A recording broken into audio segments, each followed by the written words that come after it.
This guide's for you if you want to launch your first app events campaign on Meta ads, whatever, if it is installs, start trial, or purchase objective. And it's mostly targeted to people having apps with subscriptions. We'll go through how to do this using the Meta SDK or RevenueCat and an MMP. So let's go. We'll see that you need to decide how you will send data to Meta ads. You need to integrate some SDKs. You need to configure developers.facebook.com. You need to configure Facebook Events Manager, which is on Facebook Business. You need to launch your campaign and you need to analyze your return on ad spend. So I'll guide you through all of this. So first, you need to decide how you will send data to Meta ads. So you have your app right here.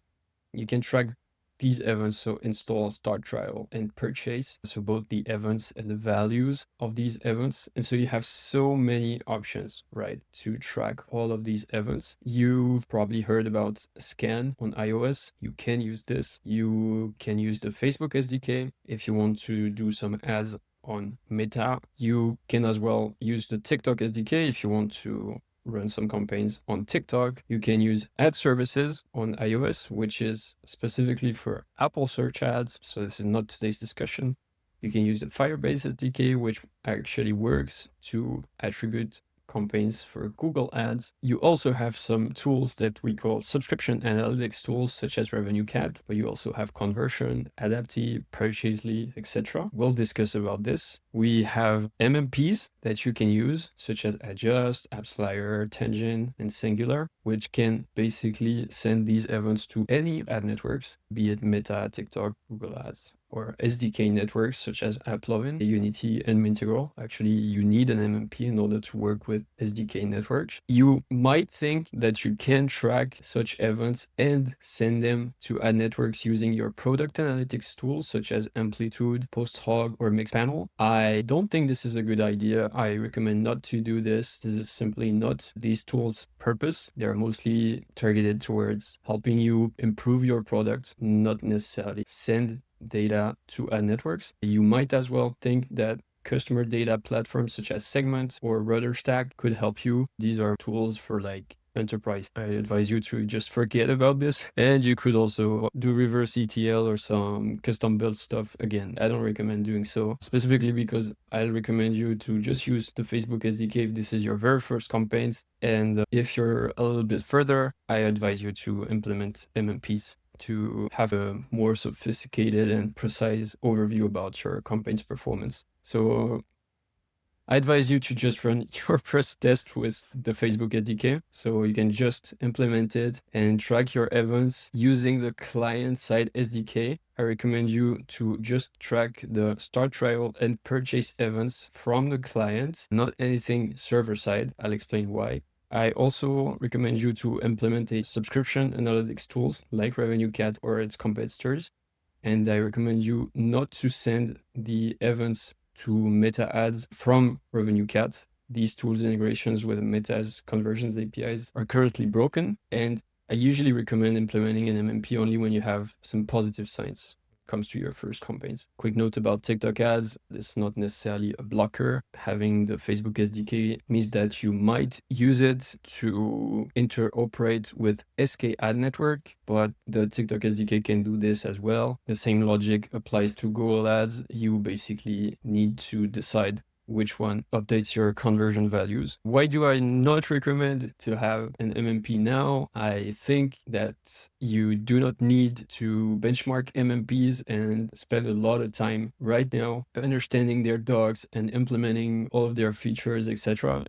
It's probably not a priority at this point. So think about where you are in your journey with this app. You probably just need to validate whether your first campaigns show some positive signs. A positive sign can be your cost per install or cost per trial is close to your niche's benchmark, and your day 7 LTV show that you're profitable or close to it. And a negative sign can be that your first campaigns showed a $20 cost per install on the Meta ads dashboard, which is super high, while your day 60 LTV on RevenueCat is 20 cents. So this is like a bad sign. At some point, I think you'll probably need an MMP. I think MMPs are great. Just don't necessarily spend too much time time implementing one, if you end up throwing your app in 2 weeks, if you use an MMP, I recommend you to send your start trial and purchase events from RevenueCat to this MMP, and then send these events from your MMP to Meta Ads. Then you need to decide which campaign objective you should choose. You'll be eligible to create some app installs campaign for sure, but not necessarily app events campaigns. So you won't necessarily be able to optimize for start trial or purchase events right away. There are requirements to launch all of these. You need to send a certain volume of these start trial or purchase events to Meta in order for them to make you eligible for this type of campaign. And you also need to send the correct parameters such as IDFA, IDFV, which I'll talk about in a second, in order for them to enable you to run such campaign objectives. You can have a look at the article if you want to learn more. You'll see that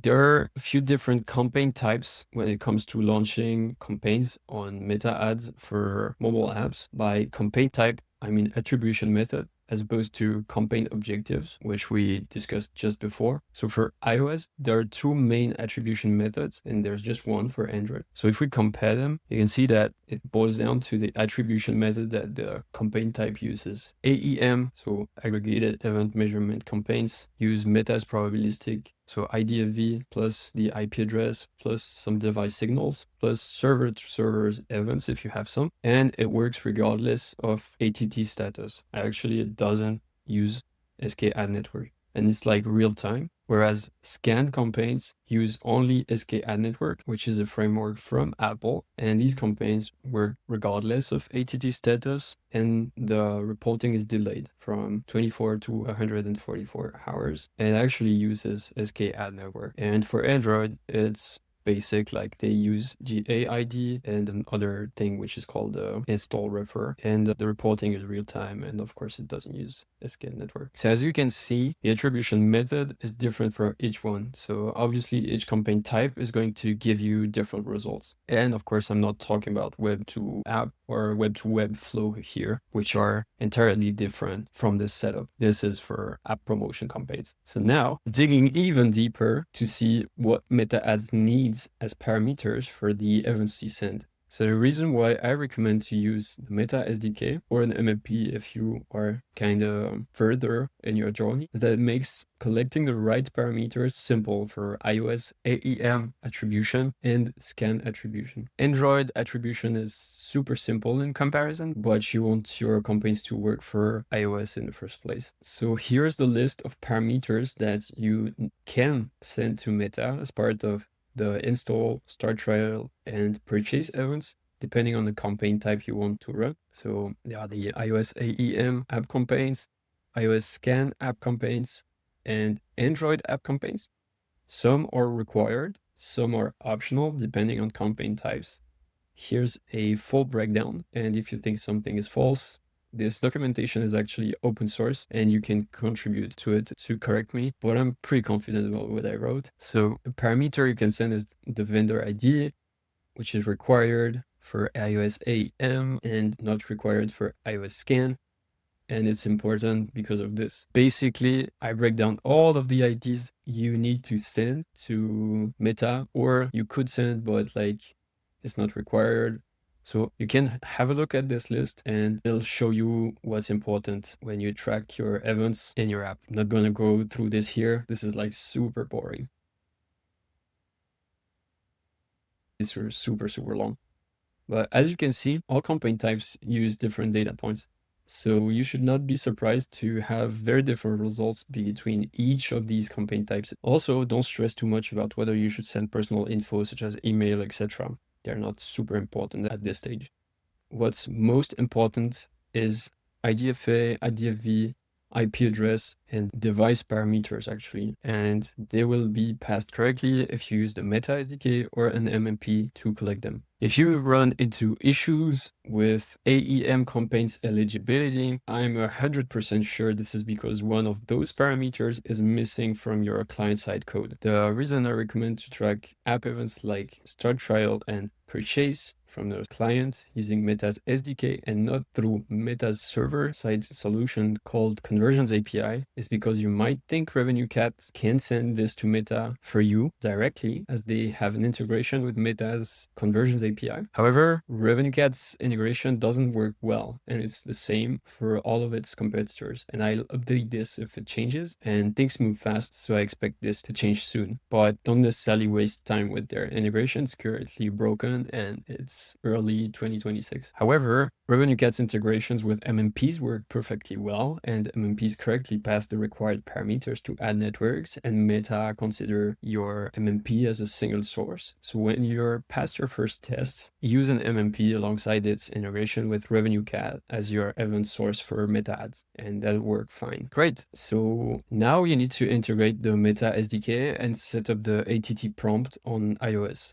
And things are much simpler on Android. So you have this documentation, which is about implementing the SDKs, this documentation, which is about implementing the code for standard event tracking. It's very important that you don't implement the automatic event tracking feature because it seems to be completely broken for a while. So make sure you deactivate automatic event tracking in your app everywhere and track your events within your code. If you're on iOS, you need to implement this from Apple, the app tracking transparency pop-up. I recommend you to implement it at the very first second of the first app open from the user. It requests user authorization to access app-related data for tracking the user of the device. So basically, it's just the IDFA. If you don't implement this, you will never be able to access IDFA if your user is above iOS 14, which is like 99% of iOS devices. Then you need to pass this IDFA and the consent status to Meta SDK using this method.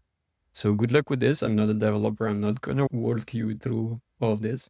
So you need to configure developers.facebook.com once you're done integrating the Facebook SDK. If you want to make sure you've integrated the SDK correctly, read my article and you'll have all of the details about the parameters that you need to send to Meta in order for your events to be eligible for AEM. So here we are on developers.facebook.com. You just click on My Apps. You can click on Create App, Test, click on this, and next here you should select the business that belongs to this app. Then you can click next. Then you can click go to dashboard. You can close this.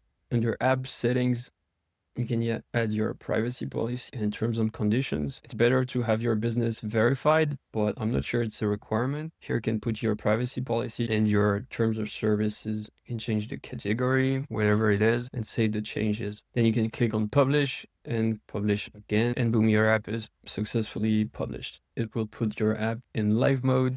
Then when it's in live mode, you can click here. This is basically the use cases section, which is a bit new. If you want to find it again in the future, this is here. So click back on customize. I think there's no need to add an ad account at this point.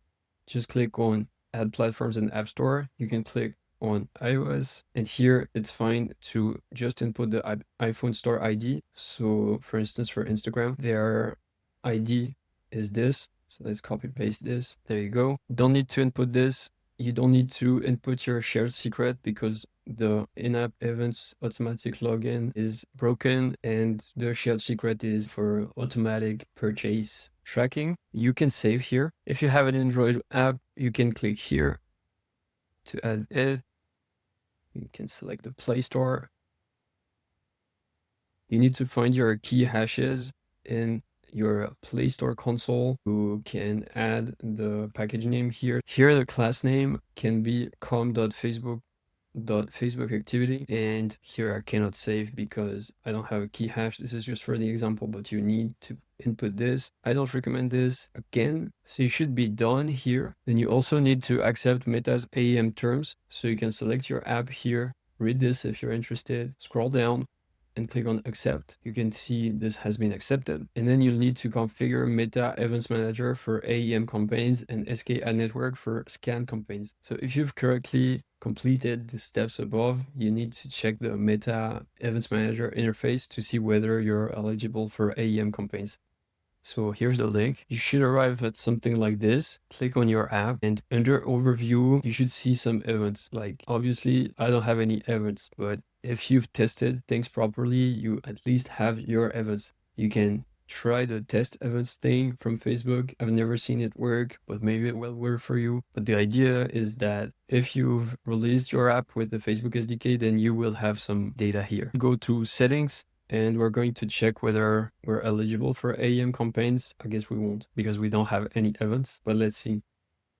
Okay, this is loading forever, so I'll show you with another account. You should see some data coming from the source that you've configured, either your mobile measurement partner or the Facebook SDK. Check whether the volumes of such events seem logical to you, and then go under settings. We're going to check whether you are eligible for AEM campaigns. You can click here, and here this very specific client of mine doesn't have a trial, and they use AppsFlyer, not Facebook SDK, but you get the point. You're eligible here. If you're not, probably means that you are not passing the parameters for AEM to work. So go back to the table where I list all of the parameters that you need to pass to be eligible for AEM campaigns. Here, don't worry too much about verifying your app's deep link. This is for re-engagement campaigns only, and here we're launching your first user acquisition campaigns, which is something different from re-engagement. So to keep things short, if you're good here, you're eligible for AEM campaigns. Congrats. Then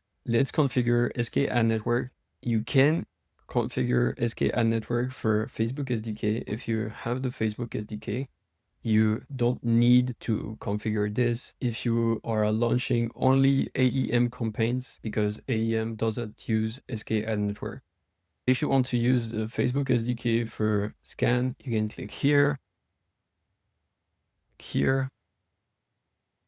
then you can click on Add Event, select the purchase event as high, select the start trial event as like low or medium, and click on next, and you should be good to go. Same for course, and then you'll review. And if you use an MMP, you can click here. They will provide you with a URL.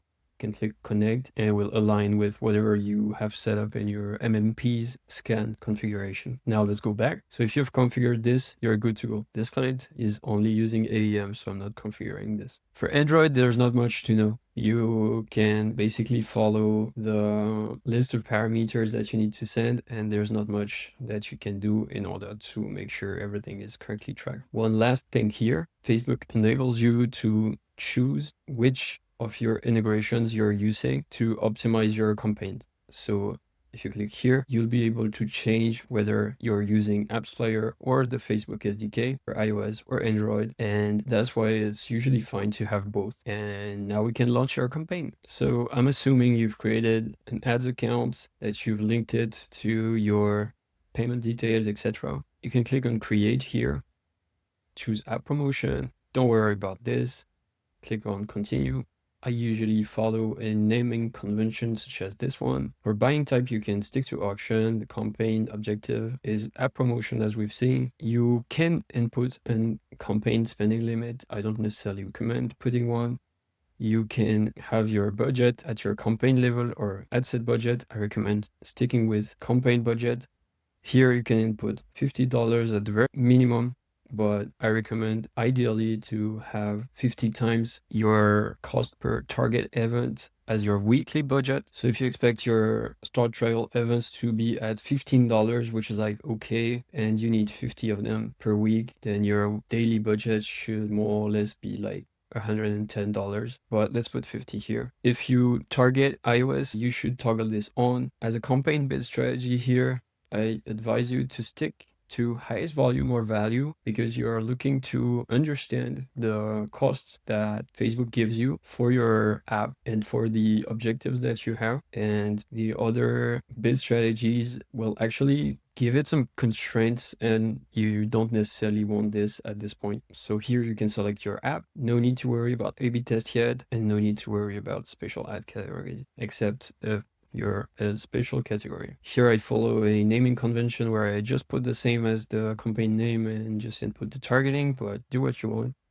Here you can select your campaign objective or ad set objective, you can do some app install campaigns and you can do some app events campaigns. If you don't see this, it means Meta didn't receive enough events to make you eligible for such campaigns. So just set up an app installs campaign for them to receive enough events and check whether you're sending them all of the required parameters. Here, you can select the attribution model that you want to use. That's where you choose whether you're going for an AEM campaign or an SK ad network campaign. Here, we're going to go for an AEM one. Again, we've chosen not to input any constraint to our campaign, so we don't have any cost per result goal here. No value rule. As an attribution model, we input standard. Oops, sorry, I'm going to switch to app events campaigns. And here, this app doesn't have a start trial, so I just put purchase. This is the same. And you can see here that because we didn't set up SK ad network, it doesn't work for purchase events. But if we had, the purchase event would have been linked to an SK ad network conversion value, and we could have selected it. Here as an attribution model, you could have selected incremental, but this is more like a new thing. I'd recommend sticking with the standard one. And here you can optimize for the purchase events that happen between a click on the ad that you're displaying and 7 days after it, or like just 1 day after people have clicked on your ad. You can decide this. This is up to you. Just bear in mind that Facebook mostly optimizes for very early signals anyway. Here doesn't matter. For budget, you don't necessarily need to input an end date because you can pause your campaign whenever you want. Budget scheduling is not really relevant at this point. You can input the audience that you want. So if we want to target United States, you can input it here and delete other countries. You can input a minimum age here. I don't necessarily recommend changing this. You will analyze the results based on whether the people who actually installed the app and performed the event are from certain ages or not. You can exclude some audiences. Usually you can exclude the people who already installed your app in the last 6 months, for instance. Here, you don't necessarily need to worry if that's your very first campaign, but maybe in 6 months, you'll want to exclude some people. If you have grown a little, then you can restrict the languages. You can suggest an audience. Like, it's not very strict. Facebook will basically have a certain degree of freedom to target people who are not necessarily these people. But let's say you have something that is about horses and you really want to target people who like horses, then you can input this here. But the thing is that it's not a crucial parameter, because if your creative has a horse in it, Facebook is obviously gonna target people who like horses. You can put some other restrictions here as well. I don't recommend it. For ad transparency, you need to input the organization that is the beneficiary of your ads. And here we arrive at placements. Here you can exclude some placements from your whole account if you want. And here you can exclude some platforms from this very specific ad set if you want. Here, I don't necessarily recommend you to exclude any, but some people would say that it's better to exclude audience network and Messenger and Threads, and you want to stick with Facebook and Instagram. Do what you want. Either is fine. My point is that if you launch and you realize that a lot of your traffic is coming from audience network, then it means that your product is a bit too niche to appeal to like mainstream audiences that you have on Instagram and Facebook. And that's a valuable data point. So do what you want here. Make sure, however, to analyze on which platforms your ad ran. Then you can also have a finer degree of granularity. Here specifically, again, I don't necessarily recommend to exclude any placement at this point. Lots of details here. No need to worry about this. Here you can input your ad name. It's not going to be seen by the people who see your ad. It's an internal name. Here you can input your Facebook page, your Instagram account. You can click on create ad. Choose whether you want a single image or video or a carousel. You can toggle this on or off. You can input a custom product page ID from your App Store page. So this is an interesting product from Facebook ads, not necessarily at this stage, but bear in mind that it's available here if you want to test several custom product pages. And here you can add your creative. Let's say I add this one. So you can basically select whether you want it to appear like this or like this, whatever. Do what you want here. Then you can input your text and your headline will be here, something like that. You can change your call to action to whatever you want, doesn't matter. Stick to install now if you're hesitant, then click next. You can have some variations. These are actually the coolest that I've ever seen, but if you don't like them, you can unselect them. Here, a lot of people recommend to deactivate this Advantage Plus creative enhancements. There are a couple of different opinions about this. I'd say just deactivate it, be safe, and you'll know what people will see. Click done. Now your ad is correctly configured. You've opted out to creative enhancements. Don't worry about creative testing at this point. Make sure you have app events here. Doesn't matter to send website events at this point. Again, it doesn't matter for offline events at this point as well. And then you can hit publish and your ad should be live in a matter of hours. So I'm not even talking about creatives here. There's a ton of resources to help you create awesome creatives. Keep in mind that apart from your product relevance and the details of your campaigns, your creatives will be your most important levers. We often say that 80% of your campaign's success is due to your creatives. Now, let's say you had your campaigns running for 7 days and you need to analyze your return on investment. Let's keep in mind that you have both gross ROAS and net ROAS. I advise you to always talk in net ROAS. Here's a detailed summary of how to calculate your proceeds, which is like your net, depending on whether you're targeting the US or another country, like France. Basically, you need to subtract the VAT first and then the store's commissions. I recommend you to use super simple methods in order to analyze your first campaign results. So just pull out a Google spreadsheet, input your campaign name, the dates it run, the paywall that you had at this point, your cost per trial as per Facebook, which you can find here. You can click here, click on customize columns, and here you can put any trial related metric, hit save, and it'll appear here. You can have your cost per trial here. You can also break it down by day or by week, if it makes sense, to maybe analyze only when results have stabilized. You don't necessarily want to analyze the very early days of your campaign. By the way, you can analyze any breakdown here, but I'm gonna go through the basics only here. Back to your spreadsheet. Let's say you have a $15 cost per trial. Then you'll need to understand what's your trial to purchase conversion rate. You need to find this on RevenueCat. You can find it right here. It's in trial conversion, and you're looking at the relative conversion rate for your time period for the country you're interested in, which is the US on iOS. Here we'll input 22%. There you go. Then you're looking at your day 14 LTV per purchaser net. Remember what we said earlier with VAT and App Store fees. So you can find it here, related LTV per paying customer, and you can input your customer lifetime here. You can input 14 days. Here again, make sure you have the correct country and platform. And here you'll see that you have your values, which is 28 here, gross. Get back to your Google Sheets, put 28 times 1 minus App Store fees, 24, which will lead to having data available for your day 14 trial LTV. So basically, this will be your trial to purchase conversion rate times your day 14 purchaser LTV, which leads to a $5 trial LTV in this case, which is a day 14 ROAS net of our trial LTV divided by our cost per trial, which is 35%, which is low, which means you're not necessarily profitable on this campaign, and you can probably improve either your trial to purchase rate or your cost per trial, improving your creatives, or improving your start trial rate, or you can also try to analyze your day 60 trial lifetime value if you think it's still growing after day 14. And maybe it means that you will be able to be profitable at day 60. Anyway, you got the point. This is my simple method. Remember that anything below 100% means that you are not profitable.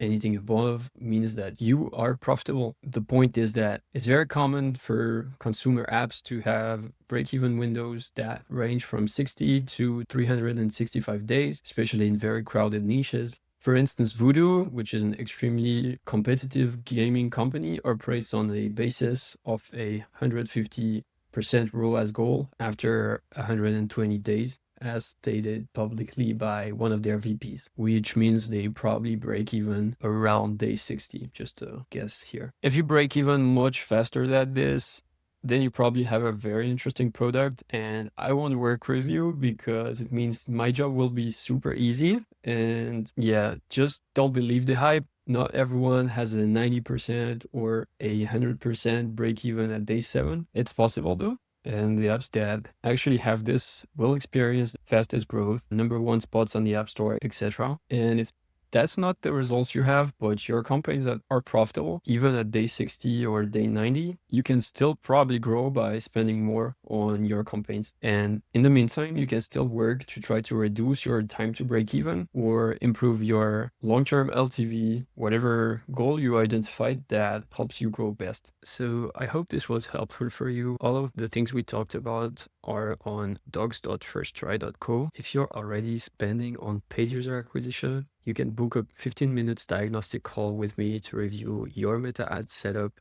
and identify your scaling bottlenecks. See ya.